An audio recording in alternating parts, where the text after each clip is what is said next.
ஒரு மகிழ்ச்சியான செய்தி. இதயம் நல்லெண்ணெயின் விலை லிட்டருக்கு ரூபாய் 105 குறைஞ்சிருக்கு. செப்டம்பர் 2023ல 1 லிட்டர் இதயம் நல்லெண்ணெயின் அதிகபட்ச விலை ரூபாய் 503. ஆனா இப்ப 1 லிட்டர் இதயம் நல்லெண்ணெயின் விலை ரூபாய் 398 மட்டும்தான் தமிழ்நாட்டுல. அப்ப இனிமே எல்லாரும் இதயம் நல்லெண்ணெய் வாங்கலாம் இல்ல? திருப்பத்தூர் மாவட்டம் ஜோலார்பேட்டை தொகுதிக்கு உட்பட்ட அதிமுக பூத் கமிட்டி நிர்வாகிகள் ஆலோசனை கூட்டம் நடந்தது. அதிமுக கொள்கை பரப்பு செயலாளரும் ராஜ்யசபா எம்பியுமான தம்பிதுரை பேசினார். மத்திய அரசு என்போர்ஸ்மெண்ட் நேற்று அறிக்கை கொடுத்தாங்க. 1000 கோடி ரூபாய் ஸ்டாலின் அரசு 1000 ரூபாய் கொள்ளையடித்திருக்கிறது என்று அறிக்கை வெளியிட்டிருக்கிறார்கள். யாருக்கு? செந்தில் பாலாஜி என்ன சொன்னாரு? எடப்பாடி பழனிசாமி அவர்கள் 1000 கோடி என்போர்ஸ்மெண்ட் சொல்றாரு, நாளைக்கு 40,000 கோடி சொல்லுவாரு.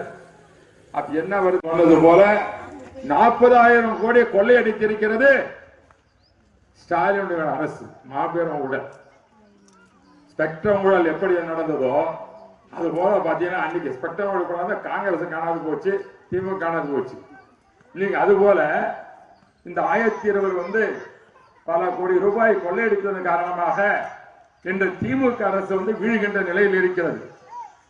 உங்களுக்கு தெரியும் டெல்லியில் என்ன நடந்ததுன்னு. டெல்லி இது போலதான் இந்த கெஜ்ரிவால் அரசு இருக்கும் பொழுது அவர்கள் 1020 எல்லாம் சரியா கட்டாம பணத்தை எல்லாம் அதிக விலைக்கு கமிஷன் வாங்கிட்டு ஏமாற்றின் காரணமாக ஜெயிலுக்கு போனார் கெஜ்ரிவால். ஆகவே 1000 கோடி அல்ல, நம்முடைய எடப்பாடி பழனிசாமி சொன்னது போல செந்தில் பாலாஜி சொல்லியிருப்பது 40,000 கோடின்னு சொல்றாரு. ஆகவே 40,000 கோடி ஊழல் செய்தது யார்? ஸ்டாலினுடைய அரசு. எப்படி கெஜ்ரிவால் அரசு சிசோடியா ஜெயிலுக்கு போனாரு முதல்ல, அதுக்கடுத்து யாரு போனாரு? கெஜ்ரிவால் ஜெயிலுக்கு போனாரு முதலமைச்சர். அது போல செந்தில் பாலாஜி ஜெயிலுக்கு போறது உறுதி. அது போல அதற்கு அடுத்தது ஸ்டாலின் ஜெயிலுக்கு போறாரு.